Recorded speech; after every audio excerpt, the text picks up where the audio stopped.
Pengantar fasad gedung 1 oleh Insinyur Midan Erik Simbolon. Di sini kita akan bahas mengenai definisi, bahan material, fungsi, dan objektif desain fasad.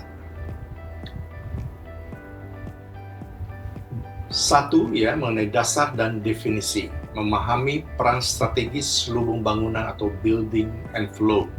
Ya. Definisi dan etimologi fasad. Nah, berasal dari bahasa Prancis, fasad itu berarti muka atau wajah. Ya. Dalam perspektif arsitektural, ini merupakan suatu identitas visual dan ekspresi estetika bangunan. Sementara dari sisi engineering, ya, merupakan sistem selubung bangunan atau building envelope yang memisahkan lingkungan internal dengan eksternal. Jadi, singkatnya adalah fasad itu adalah interface utama antara manusia di dalam gedung dengan elemen alam di luar gedung.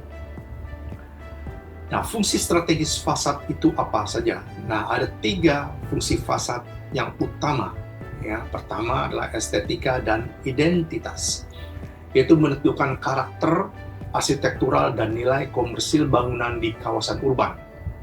Kita dapat melihat bahwa di pusat kota besar itu sudah banyak gedung-gedung yang indah-indah dengan model yang cantik dan diselubungi oleh fasad yang membuat nilai gedung itu bertambah atau added value dari sisi komersilnya.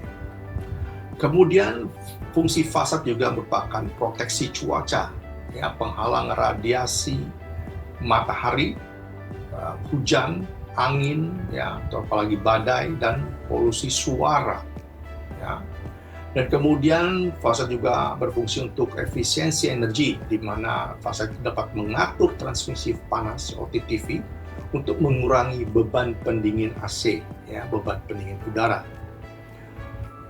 Nah, objektif desain fasad sebagai engineer dalam rekayasa fasad modern, ya, desainer, ya, atau engineer itu harus mendesain fasad itu memenuhi standar performa tinggi, ya, harus mencapai optimasi daripada objektivitasnya. Itu pertama adalah integritas struktural. Ya, tetap fasad merupakan suatu elemen yang harus dihitung secara struktur. Ya, harus mampu menahan beban angin, dead load, ya, itu merupakan primary load daripada fasad atau curtain wall, dan seismic, live load, dan movement lainnya. Ya. Kemudian kenyamanan termal, ya, menjaga suhu ruangan stabil tanpa konsumsi energi berlebih. Ya, nah, ini mengenai kenyamanan. Yang satu mengenai safety, kedua mengenai kenyamanan. Ya, yang ketiga mengenai durabilitas atau sustainability. Ya, jadi desainer atau engineering harus memilih material dengan siklus hidup panjang dan perawatan yang rendah. Ya. Nah, bahan material fasad itu banyak sekali, ya, dan di antaranya 3 yang pokok adalah batu alam dan kayu. Yang kita tahu, ya, ini untuk memberi kesan natural dan memiliki massa thermal yang sangat baik. Kemudian logam dan ACP, ya, sejak revolusi industri fasad kita memakai logam dan ACP, ya.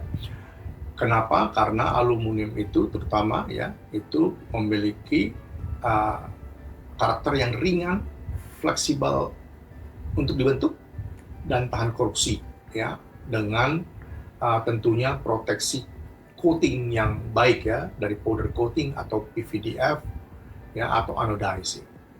Kemudian sistem kaca curtain wall yang menawarkan transparansi dan pencahayaan alami maksimal. Nah, itu jadi bahan material utama itu sudah cukup banyak, ya, selain daripada precast, batu bata, dan lain sebagainya. Kemudian analisa konduktivitas termal, ya, pemilihan material sangat berpengaruh terhadap nilai perambatan panas ke dalam gedung. Ya, teman-teman bisa melihat di dalam figur table di presentasi ini, ya, begitu perbedaannya, ya, antara satu bahan dengan bahan yang lain, ya. Maka sampai saat ini para desainer engineering itu berlomba-lomba untuk meningkatkan tingkat kenyamanan dengan mengurangi konduktivitas termal masuk ke dalam gedung. Ya.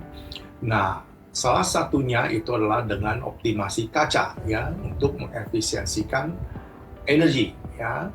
Nah, di situ ada namanya over thermal transfer value yang merupakan indikator utama efisiensi fasad di iklim tropis seperti di Indonesia ini.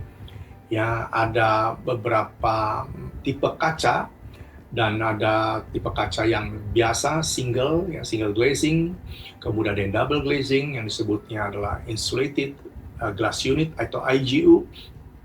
Ya, itu untuk mengurangi beban termal, yang mengurangi OTTV. Ada juga yang menaikkan performa kaca itu dengan memilih kaca yang low emissivity atau low E. Ya, saat ini ada kaca yang memiliki triple low E, ya, dengan performa yang sangat tinggi, dan semua itu ditujukan untuk memenuhi target SNI, ya, Standar Nasional Indonesia, yang merupakan regulasi yang sudah ditetapkan di SNI 6389/2020, yaitu 35 watt per meter persegi. Ya. Nah, kemudian kesimpulan apa yang bersahabat kita ambil dari modul 1 itu? Ya, jadi fasad bukan sekedar kulit yang dekoratif, ya, bukan sekedar mendesain saja, tetapi juga merupakan sistem engineering yang kompleks, karena di situ banyak sekali interface dan perhitungan-perhitungan yang harus kita perhatikan sehingga menjadikan desain ini optimum. Ya, kemudian pemilihan material harus menyeimbangkan antara estetika, biaya, dan performa thermal itu sendiri. Kemudian di era smart building, fasad harus adaptif terhadap perubahan iklim ekstrim. Ya.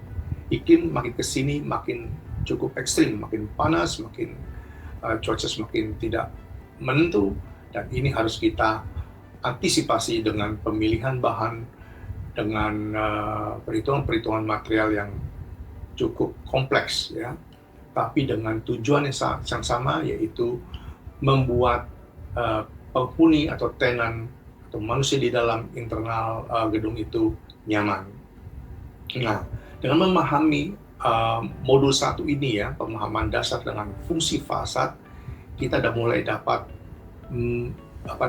beranjak untuk lebih mengenal fasad itu ke dalam fasad kaca di modul kedua yang kita bahas nanti. Demikian, saya Insinyur Midian Erik Simbolon. Sampai berjumpa kembali.